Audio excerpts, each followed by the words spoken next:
Praise the Lord. கர்த்தரும் உலக இரட்சகரும் ஆகிய ஆண்டவராகிய இயேசு கிறிஸ்துவின் இனிதான நாமத்தினாலே உங்கள் யாவரையும் அன்போடு வாழ்த்துகிறேன். ஒரு புதிய நாளை தேவன் நம்முடைய வாழ்க்கையிலே கிருபையாய் கொடுத்திருக்கிறார். ஒவ்வொரு நாட்களையும் அவர் நமக்கு ஆசீர்வாதமாக கொடுத்து அவருடைய கிருபையினாலே நம்மை தாங்குகிற தேவனாகவும் நடத்துகிற தேவனாகவும் காணப்படுகிறார். நிச்சயமாய் இந்த நாளையும் அவர் நமக்கு ஆசீர்வாதமாய் மாற்றி கொடுப்பார். இந்த நாளுக்குரிய தேவனுடைய வார்த்தையை உங்களுக்காய் நான் வாசிக்கிறேன். ஏசாயா 48 அதிகாரம் 18 வசனம். ஏசாயா 48 அதிகாரம் 18 வசனம். என் கற்பனைகளை கவனித்தாயானால் நலமாய் இருக்கும். அப்பொழுது உன் சமாதானம் நதியைப் போலவும் உன் நீதி சமுத்திரத்தின் அலைகளைப் போலும் இருக்கும். எனக்கன்பான தேவ பிள்ளைகளே, இங்கே அருமையான ஒரு வார்த்தையை குறித்து நாம் பார்க்கிறோம். நலமாயிருக்கும் என்பதாக. இந்த உலகத்தில் வாழ்கிற ஒவ்வொரு மனிதர்களும் தங்களுடைய வாழ்க்கையிலே எது நலமாய் இருக்கும் என்று சொல்லி அதை தெரிந்து கொண்டிருப்பவர்களாய் காணப்படுவார்கள். இன்னும் குடும்பத்தின் காரியங்களிலே, பிள்ளைகளுடைய எதிர்கால வாழ்க்கையிலே, இப்படி பல தரப்பட்டதான காரியங்களிலே எது நலமாய் இருக்கும் என்று சொல்லி பார்த்து அதற்கு ஏற்றபடியாய் நடந்து கொள்வார்கள். அதற்கு ஏற்றபடியாக எல்லாவற்றையும் தெரிந்து கொண்டு அதன்படி நடப்பவர்களாய் காணப்படுவார்கள். இந்த காலவேளையிலே தேவனுடைய வார்த்தையின் அடிப்படையிலே எது நலமாய் இருக்கும் என்று சொல்லி ஒரு சில காரியங்களை சிந்திக்க போகிறோம். உலக பிரகாரமாக சகல காரியங்களிலும் எது நலமாயிருக்கும் என்று சொல்லி யோசித்து பார்க்கிற நாம் இந்த நாளிலே வேதத்தின் அடிப்படையிலும் எது நலமாய் இருக்கும் என்று சொல்லி சோதித்து சிந்தித்து பார்த்து அதை கடைபிடிப்பவர்களாய் இருக்க வேண்டும். எவைகள் என்று சொல்லி பார்க்கும்போது முதலாவதாக வேதம் சொல்லுகிறது. யோபு 11 அதிகாரம் 13 வசனத்தை வாசிக்கும் போது, யோபு 11 அதிகாரம் 13 வசனத்திலே, நீர் உம்முடைய இருதயத்தை ஆயத்தப்படுத்தி உம்முடைய கைகளை அவருக்கு நேராக விரித்தால் நலமாய் இருக்கும். இங்கே பார்க்கும்போது முதலாவதாக எது நலமாயிருக்கும் என்று சொல்லி பார்க்கும்போது வேதம் சொல்லுகிறது, நம்முடைய இருதயத்தை ஆயத்தப்படுத்தி நம்முடைய கைகளை தேவனுக்கு நேராக விரிப்பவர்களாய் இருக்க வேண்டும். ஆம் பிரியமானவர்களே, ஒவ்வொரு நாளும் இருதயத்திலே பலவிதமான கசப்புகள், பலவிதமான பொறாமைகள் என்று சொல்லி பலவித காரியங்களை வைத்திருப்போம். ஆனால் வேதம் சொல்லுகிறது, நம்முடைய இருதயத்தை தேவனுக்கு நேராக ஆயத்தப்படுத்துகிறவர்களாய் இருக்க வேண்டும். நம்முடைய இருதயமானது தேவனுக்கு நேராக திரும்புகிறதாய் இருக்க வேண்டும். உலகத்துக்கு நேராக அல்ல, தேவனுக்கு நேராக மாத்திரம் நம்முடைய இருதயம் இருக்குமே என்றால் அதுவே நலமாய் இருக்கும் என்று சொல்லி இங்கே நாம் பார்க்க முடிகிறது. அதை இந்த நாளிலே கடைபிடிப்பவர்களாய் நாம் இருக்க வேண்டும். இரண்டாவதாக எது நலமாயிருக்கும் என்று சொல்லி பார்க்கும்போது வேதம் சொல்லுகிறது.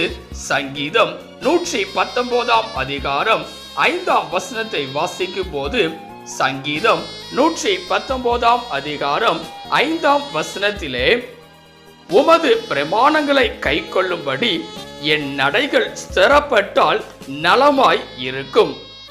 இங்கே பார்க்கும்போது இரண்டாவதாக எது நலமாய் இருக்கும் என்றால் நம்முடைய நடைகள் ஸ்திரப்பட்டால் நலமாயிருக்கும். ஆம் பிரியமானவர்களே, இந்த உலகத்திலே பலவிதமான பாதைகளில் கடந்து செல்லுகிறோம். அந்த பாதையானது சில நேரங்களிலே நேர்த்தியாய் காணப்படுகிறது, சில நேரங்களிலே முற்கள் நிறைந்ததாக, கற்கள் நிறைந்ததாக காணப்படுகிறது. பாதைகள் எல்லாம் கடினமாகவே காணப்படுகிறது. இங்கே வேதவசனம் சொல்லுகிறது, உமது பிரமாணங்களை கை கொள்ளும்படி என் நடைகள் ஸ்திரப்பட்டால் நலமாயிருக்கும். இந்த நாளிலே தேவனுடைய கற்பனைகளை கை கொள்ளுபவர்களாய் நாம் இருக்க வேண்டும். அதன் நிமித்தமாக நம்முடைய நடைகளானது ஸ்திரப்பட்டதாய் காணப்படும். இந்த நாளிலே இரண்டாவதாக நம்முடைய நடைகள் ஸ்திரப்பட்டால் அதுவே நலமாய் காணப்படும். மூன்றாவதாக எது நலமாயிருக்கும் என்று சொல்லி பார்க்கும்போது வேதம் சொல்லுகிறது. 2 பேதுரு 1ஆம் அதிகாரம் 19ஆம் வசனத்தை வாசிக்கும் போது 2 பேதுரு 1ஆம் அதிகாரம் 19ஆம் வசனத்திலே அதிக உறுதியான தீர்க்க தரிசன வசனமும் நமக்கு உண்டு. பொழுது விடிந்து விடிவெள்ளி உங்கள் இருதயங்களில் உதிக்கும் அளவும் இருளுள்ள ஸ்தலத்தில் பிரகாசிக்கிற விளக்கை போன்ற அவ்வசனத்தை கவனித்திருப்பது நலமாய் இருக்கும். இங்கே பார்க்கும்போது மூன்றாவதாக எது நலமாய் இருக்கும் என்றால் தேவனுடைய வசனத்தை கவனித்திருப்பது நலமாய் இருக்கும். ஆம் பிரியமானவர்களே, ஒவ்வொரு நாளும் தேவனுடைய வார்த்தையை வாசிப்பவர்களாய் இருக்க வேண்டும். தேவனுடைய வார்த்தையை தியானிப்பவர்களாய் இருக்க வேண்டும். தேவனுடைய வார்த்தையை உட்கொள்பவர்களாய் இருக்க வேண்டும். தேவனுடைய வார்த்தையின்படி நடப்பவர்களாய் இருக்க வேண்டும். ஒவ்வொரு நாளும் காலை வேளையிலே அவருடைய வசனத்தை வாசித்து அதிலே கவனம் செலுத்துபவர்களாய் இருக்க வேண்டும். அதுவே நலமாய் இருக்கும் என்று சொல்லி இங்கே நாம் பார்க்கிறோம்.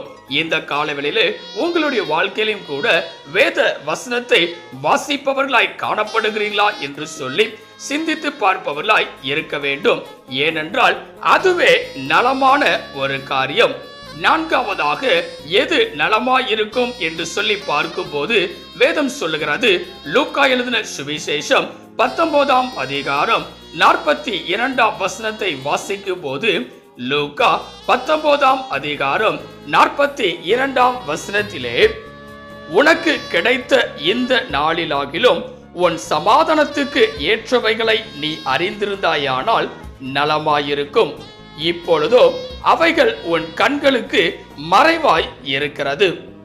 இங்கே பார்க்கும்போது எது நலமாய் இருக்கும் என்றால் சமாதானத்துக்கு ஏற்றவைகளை அறிந்திருக்கும் போது. ஆம் பிரியமானவர்களே, இந்த நாளிலே சமாதானத்துக்கு ஏற்ற காரியங்களை செய்பவர்களாய் இருக்க வேண்டும். அதுவே நலமானதாய் இருக்கிறது.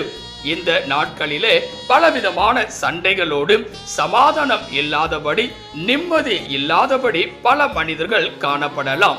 ஆனால் இங்கே வேதவசனம் சொல்கிறது, சமாதானத்துக்கு ஏற்றவைகளை நீ அறிந்திருந்தாயானால் அதுவே நலமாயிருக்கும். இந்த காலவேளையிலே இதை கேட்டுக்கொண்டிருக்கிற எனக்கன்பான தேவ பிள்ளைகளே, எது நலமாய் இருக்கும் என்று சொல்லி இந்த நாளிலே நாம் சிந்தித்திருக்கிறோம். முதலாவதாக நம்முடைய இருதயத்தை தேவனுக்கு நேராக ஆயத்தப்படுத்துகிறவர்களாய் இருக்க வேண்டும். அதுவே நலமான காரியம். இரண்டாவதாக நம்முடைய நடைகள் ஸ்திரப்பட்டால் நலமாய் இருக்கும். மூன்றாவதாக அவருடைய வசனத்திற்கு கவனிப்பவர்களாய் இருக்கும் போது அதுவே நலமான காரியம். நான்காவதாக சமாதானத்துக்கேற்றவைகளை அறிந்திருக்கும் போது அதுவே நலமான காரியம். இந்த 4 காரியங்களை செய்யும் போது தேவன் நிச்சயமாய் எல்லாவற்றையும் நன்மையாய் முடிய பண்ணுவார். தேவனுடைய கரத்திலே உங்களை அர்ப்பணிப்பீர்களா?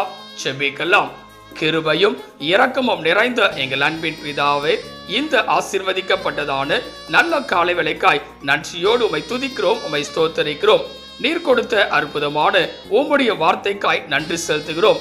எது நலமாய் இருக்கும் என்று சொல்லி இந்த நாளிலே நாங்கள் சிந்தித்திருக்கிறோம்.